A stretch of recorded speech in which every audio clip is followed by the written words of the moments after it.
Reka rero nongere mbasuze bakunze mudukurikira aho muri hose, mbifuje kugubwa neza aho muri hose muri gahunda murimo zitandukanye, kandi mbaye ikaze mu kiganiro cyacu cy'uyu munsi. Uyu munsi rero nabateguriye gusobanukirwa neza igitera inda kuvamo nuko wabyitwaramo.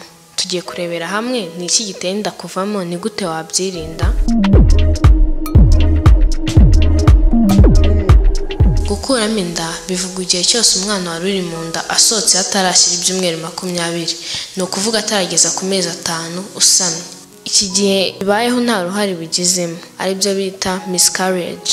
Bitandukanye na cyagiye ubikoze ku bushake cyangwa unyoye imiti ituma inda ivamo, byitwa abortion. Ubushakashatsi bugaragaza ko 50% by'inda zasamwe zivamo gusa kuko abenshi ari igihe umugore aba ataramenya ko atwite. Imibare igaragaza ko hagati ya 15% na 25% by'inda zizwi arizo zivamo, ni ukuvuga igihe umugore yipimishije. Inda zirenga 80% zivamo zitarengeje ibyumweru 2 mu gihe cy'amezi 3. Gusa kenshi gukuramo inda irengeje ibyumweru 20, ni ukuvuga amezi 5, ntibikunze kubaho. Niyo bibayeho biba bifite ikibiteye kidasanzwe nk'ubundi burwayi, impanuka cyangwa imiti. Aho kibaza ngo gukuramo inda birangwa n'iki? Mbere y'uko abaganga bemeza ko inda yavuyemo bakoresheje ibyuma bipima, hari ibimenyetso uzabona. Kuva amaraso bitangira haza duke akagenda yiyongera, kugira ibinya ariko bikurya cyane, kuribwa mu nda cyane cyane yo hasi, kugira umuriro, gucika intege ndetse no kubabara mu mugongo. Mu gihe bikubayeho kandi utwite, utazuyaje tujya kwa muganga vuba kandi wihuse. Aha ukibaza ngo gukuramo inda biterwa n'iki?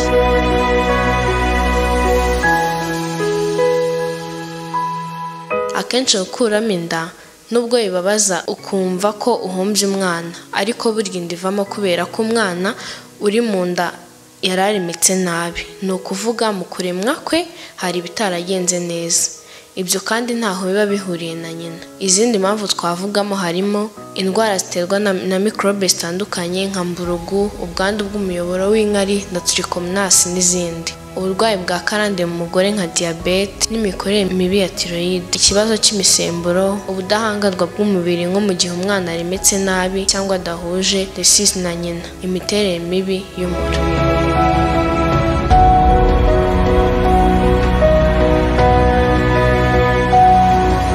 Umugore afite ibyago byinshi byo gukuramo inda mu gihe anywa itabi cyane, arengeje imyaka 35, arwaye diabete cyangwa umwingo, yakuyemo inda zirenze 3, afite ururenda ruke. Rimwe na rimwe gukuramo inda bishobora guterwa n'inkondo y'umura idakomeye. Icyo gihe bikunze kuba inda irengeje amezi 3, nuko inkondo y'umura ikaremererwa ikifungura, biri imbere bigasohoka.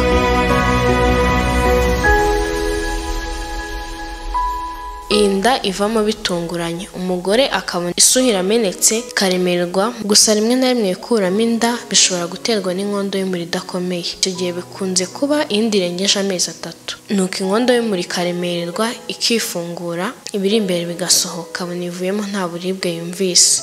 Gusa iyo bibonetse hakiri kare, inkondo y'umura irafungwa, ikazafungurwa igihe cyo kubyara kigeze. Niyo mpamvu kwipimisha utwite ari ngombwa. Ese ni gute umenya ko inda yavuyemo?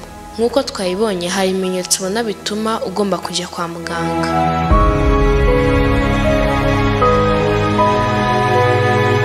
Iyo ugezeyo niho bapima bakareba niba yavuyemo neza cyangwa yavuyemo nabi. Iyo yavuyemo neza nta kindi kiba gisigaye, urataha kandi nta miti uba ukeneye. Niyo mpamvu usabwa gukoresha bumwe mu buryo bwo kuboneza urubyaro bukoroheye.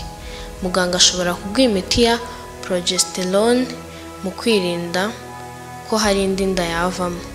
Ikindi kandi ugomba kubanza gukira, haba mu mubiri no mu bitekerezo. Ntuzumve ko hari uruhare wagize mu gutuma inda ivamo, kuko n'ibyago biza kuri buri wese ndetse n'undi byamuzamo. Igihe rero wamaze kubyakira kandi wumva ufite akabaraga, nta kabuza kongera gusama. Ese gukuramo inda biririndwa? Muri rusange gukuramo inda birizana, bivuze ko utabona uko ubyirinda. Icyakora iyo biterwa n'uburwayi ufite, iyo buvuye ikibazo kirakemuka.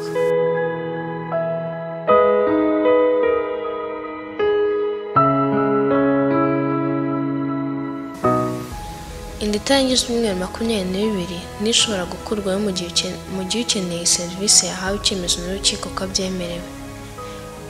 itegeko rihana gukuramo inda rikabyemera mu ngingo zimwe na zimwe ntiryari ryageze riteganya igihe uhawe uburenganzira n'urukiko ashobora gukuramo inda n'igihe bidashoboka n'uburyo byakorwamo.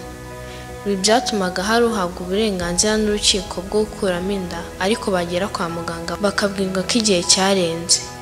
Icyo gikorwa ni kibi. Minisiteri y'Ubuzima yateguye inyandiko zigamije kugaragaza ko iyi serivisi yatangwa, igihe yatangirwa n'aho ishobora kuboneka ku muntu ufite icyemezo cy'urukiko bimwemerera. Muri protokole yakozwe na Minisante ku bufatanye na Migeprof, Minijust n'abandi bafatanyabikorwa, inda ishobora gukurwamo n'itarengeje ibyumweru 22, ni ukuva ku mezi 5 n'igice.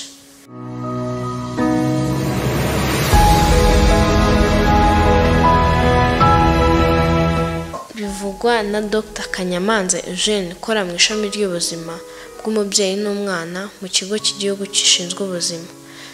Impamvu hashyizweho igihe ntarengwa cy'ibyumweru 22 ni uko nyuma yaho umwana aba yatangiye kugaragaza ibimenyetso by'ubuzima.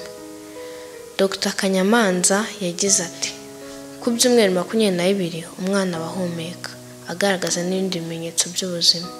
Hamwe namwe mu bihugu byateye imbere hari ibyuma bishobora kumufasha kubaho atari mu nda ya nyina. Guhanagendeye ku murongo ngenderwaho w'ishami ry'umuryango w'abibumbye wita ku buzima, aya mabwiriza ya OMS aba ari rusange maze igihugu kikayasanisha n'amategeko yacyo aho bigomba gukorerwa. Nk'uko Dr. Kanyamanza yabisobanuye, ngo gukuramo inda ku muntu ufite icyemezo cy'urukiko bigomba gukorerwa mu mavuriro uhereye ku rwego rw'uturere kuzamura, bigakorwa n'umuganga wemewe n'urugaga rw'abaganga mu Rwanda. Byemeje ko igikorwa cyo gukuramo inda kizajya kibera gusa ahantu hihariye, ngo ahubwo uko igihe kizajya gishira iyi serivisi izagizwa ahantu hose hari hasanzwe hatangirwa serivisi zo kubakuyemo inda. Mu cyiciro cya mbere hashyizwemo ibitaro bya Gihundwe mu burengerazuba, Kabutare mu majyepfo, Muhima, CHUK, ibitaro by'u Rwanda bya gisirikare n'ibitaro bya polisi Kacyiru muri Kigali, ibitaro bya Ruhengeri mu majyaruguru n'ibya Nyagatare mu burasirazuba. Nyuma yaho hiyongereyeho ibitaro byari bimaze kuzamurwa bigirwa Hospital de Reference nka Kinihira, Kibuye, Bushenge, Kibungo, Ruhango, hakiyongeraho na CHUB na King Faisal.